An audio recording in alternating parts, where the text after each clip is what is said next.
Olá, meus queridos alunos, tudo tranquilo? Então, hoje nós vamos dar continuidade aí às teorias demográficas. Então, nós vimos, ali a importância já da teoria malthusiana, certo?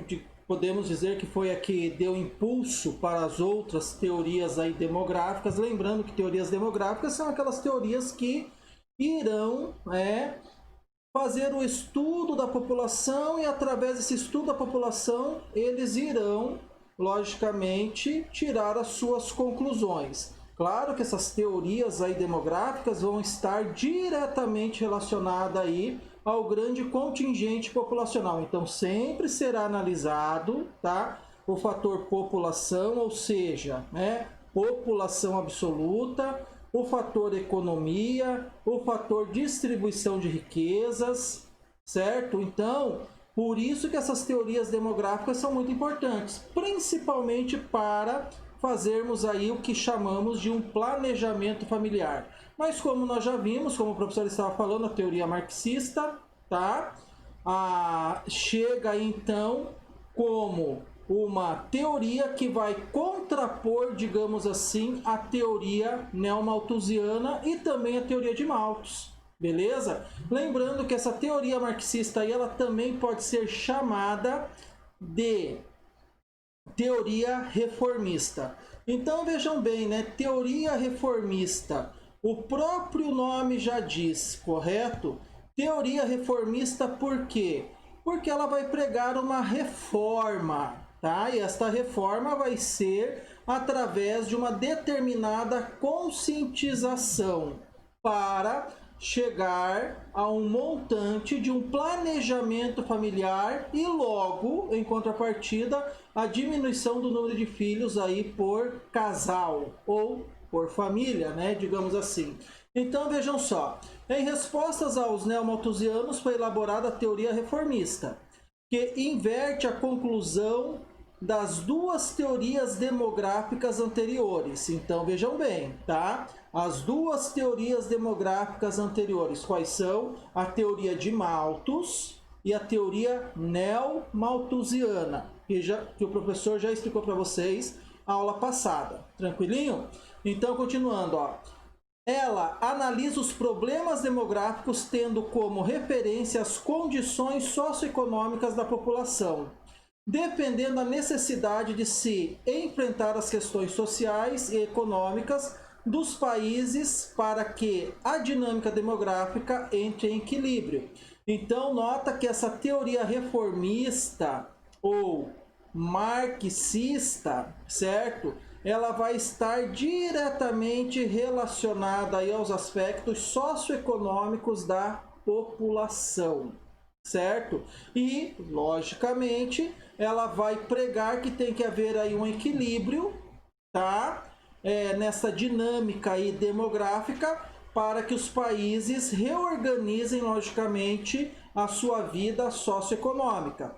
Olha só, então eles falam o seguinte: à medida que as famílias obtêm condições dignas de vida, tende a diminuir o número de filhos, para não comprometer o acesso de seus dependentes ao sistema de educação e saúde. Então olha só que eles pregam, contrapondo mesmo as outras duas teorias. Eles falam se a população, logicamente, se a família tiver condições ideais, o número de filhos diminui efetivamente, beleza? Ou seja, diminui sozinho, harmoniosamente, não precisa implantar, não precisa, digamos assim, forçar a ninguém a fazer um planejamento familiar. Não, aqui nós vamos ver que ela usa mais de sua consciência, parte de uma conscientização, mas para esta conscientização ocorrer,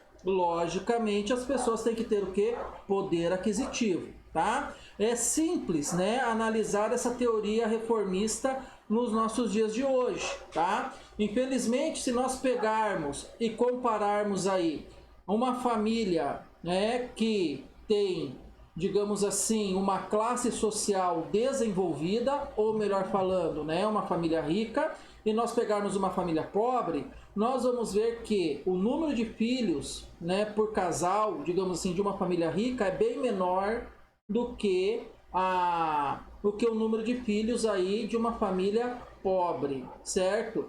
Então, o que que isso quer dizer? Quer dizer o quê? Quanto menos condições, maior é a taxa de natalidade. Quanto maior é a condição familiar, menor é a taxa de natalidade e, logicamente, digamos assim, a estrutura demográfica vai se moldando, conforme as condições socioeconômicas aí de cada família. Isso diz a teoria reformista ou marxista. Mas vamos ver aí o que defende os reformistas. Então nós vamos ver a necessidade de reformas socioeconômicas que permitam a elevação do padrão de vida. Isso daí já ficou bem dito lá atrás, beleza?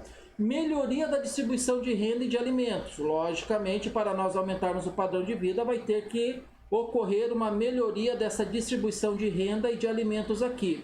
Aumento da escolaridade que resultaria num planejamento familiar e na diminuição da natalidade e do crescimento vegetativo. Notem que aqui eles estão falando da conscientização, certo? E esta conscientização, logicamente, só é calcada, só é guardada pelas pessoas, né? Por aquelas, logicamente, que tiveram acesso à escola, ou seja, que tiver acesso ao aprendizado, tá? Então, quanto maior é o acesso da população à escola, ao aprendizado, maior será a conscientização e menor será, logicamente, aí o número de filhos por família, ou seja, a taxa de natalidade cai drasticamente.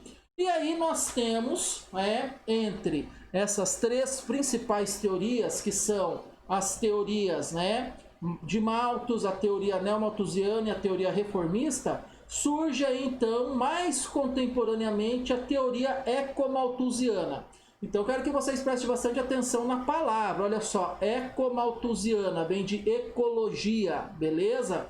Então esta teoria vai estar diretamente relacionada aí ao crescimento populacional, certo? E, logicamente, ao ecossistema. Por quê? Tá? Porque nós sabemos que quanto maior é o contingente populacional no planeta, mais recursos naturais têm que ser explorados para atender a necessidade dessas pessoas. E quanto menor é a população no planeta, menor será a degradação ambiental para obter recursos naturais para atender às necessidades das pessoas. Então surge aí a teoria ecomalthusiana, que diz assim, olha só, no contexto da teoria neomalthusiana, surge a teoria ecomalthusiana, que utiliza uma argumentação de cunho ecológico ou ambiental, ressaltando o quanto o crescimento populacional pressiona o ambiente natural.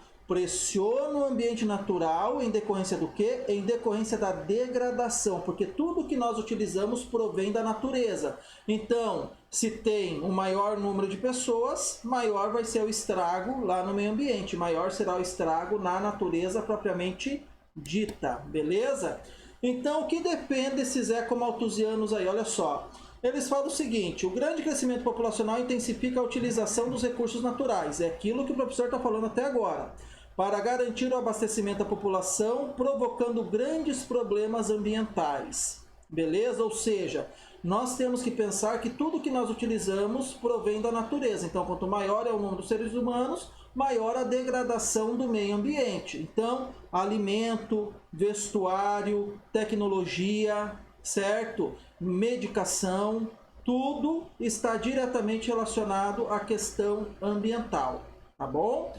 O controle populacional nos países pobres, localizado em sua maioria na zona intertropical, justifica-se pela necessidade de preservar a riquíssima biodiversidade dos ecossistemas tropicais, pois, segundo eles, o crescimento nesses países sufoca o ambiente natural.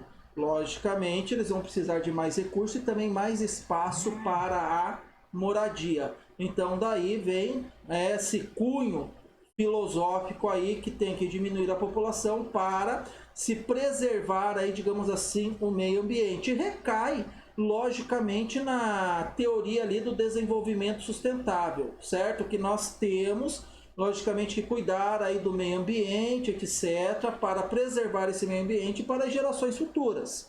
Beleza? E se o número populacional no planeta está exagerado, o que acontece? As gerações futuras não irão desfrutar deste meio ambiente que nós conhecemos hoje, beleza? Como alguns de nós aí têm a capacidade de desfrutá-lo.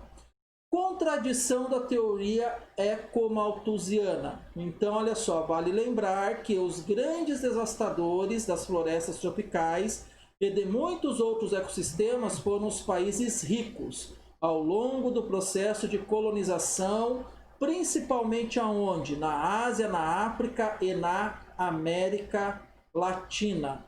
Então, vejam só, que aqui está fazendo referência, logicamente, ao período colonial e ao período neocolonial, onde os países ricos, principalmente da Europa, exploraram, com muita ganância e depredação os recursos naturais dessas regiões aí, procurando ouro, prata, procurando árvores, ou seja, madeira valiosa, e entre outros fatores que acabam aí degradando, logicamente, o meio ambiente, beleza? Aí, eu deixo também, tá, um resuminho aí para vocês das teorias que vocês têm que lembrar efetivamente, que são os pontos assim cruciais que eles acabam pedindo aí nos vestibulares, que são o seguinte, olha, quando se fala da teoria malthusiana, nós temos que lembrar que Malthus ele vai fazer as suas projeções, seus estudos da população em relação ao alimento, à produção de alimento, certo? Tanto é que ele falava, ressaltando, revisando para vocês, que a população estava crescendo de um modo tão acelerado que o alimento, as técnicas agrícolas não iriam conseguir, digamos assim, suprir as necessidades desta população aqui, que estava crescendo assim de maneira bastante rápida na época da análise de Malthus. Só que, como o professor já explicou para vocês, ele não contava com a Revolução Verde, que foi toda a revolução pela qual o campo passou e aumentou aí a produção. A teoria neomalthusiana, olha só, fala sobre a população, então notem que em todas o eixo central é a população, versus desenvolvimento econômico, ou seja, eles vão falar, vão ressaltar que o grande número populacional, uma grande população absoluta, acaba ocasionando, digamos assim, um caos dentro do desenvolvimento econômico, ou seja, quanto maior é a população de um país, mais pobre é este país, segundo aí a teoria neomalthusiana. Teoria reformista, olha só, população versus distribuição de renda. Prega o quê? Aquilo que o professor acabou de falar, certo?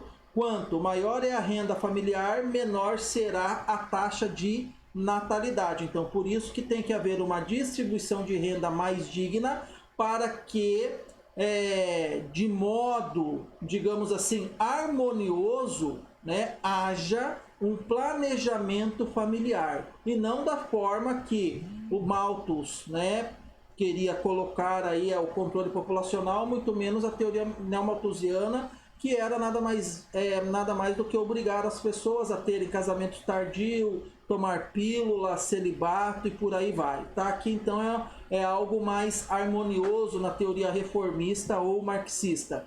E a teoria ecomalthusiana vem falando sobre a população versus os recursos naturais. Então, quanto maior o número populacional, maior a depredação do nosso planeta Terra, ou seja, dos recursos naturais. Maior é a poluição, maior é a devastação das florestas, certo? Ou seja, tudo isso daí culmina para a destruição do nosso planeta. Então, tem que haver um controle populacional, tá? Através de guerras, epidemias, pandemias, e por aí vai, para que, digamos assim, o mundo, né, o planeta Terra, junto com seus recursos naturais e junto com os seres humanos, possam viver de forma harmoniosa, tá bom? Lembrando também, teoria, que isso daí são teorias demográficas mundiais. Então, as que mais caem nos vestibulares, a teoria malthusiana, que vai falar que os alimentos crescem, né, em progressão aritmética e a população em progressão geométrica.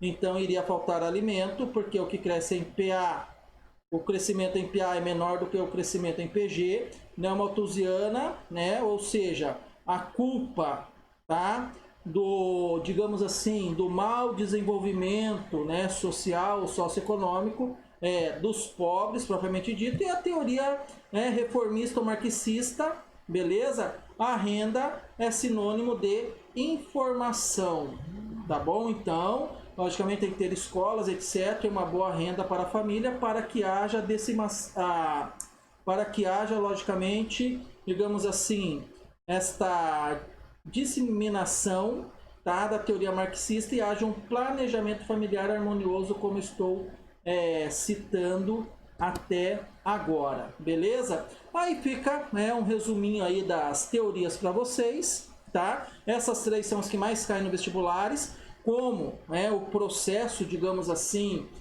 no mundo hoje em dia, né, ainda mais esse ano foi muito, digamos assim, taxado no meio ambiente, incêndios, etc. Daí o professor colocou um complemento ali que foi a ecomalthusiana, que eles podem, logicamente, vir a cobrar aí nos vestibulares. Beleza? Então, em contrapartida, essas teorias demográficas que aqui estão apresentadas é o resumo do resumo, tá bom? De tudo aquilo que o professor citou e falou até o momento. Tranquilinho? Então, bons estudos para vocês aí, tá? Estudem com carinho, com atenção e esperem, logicamente, aí até a próxima live para nós fazermos a retomada, ou melhor falando, a revisão do conteúdo geral para a avaliação. Tranquilinho, meus queridos? Então, fiquem com Deus e que Deus possa estar abençoando a vocês e a família de vocês, tá? Diariamente. Fui. Até mais.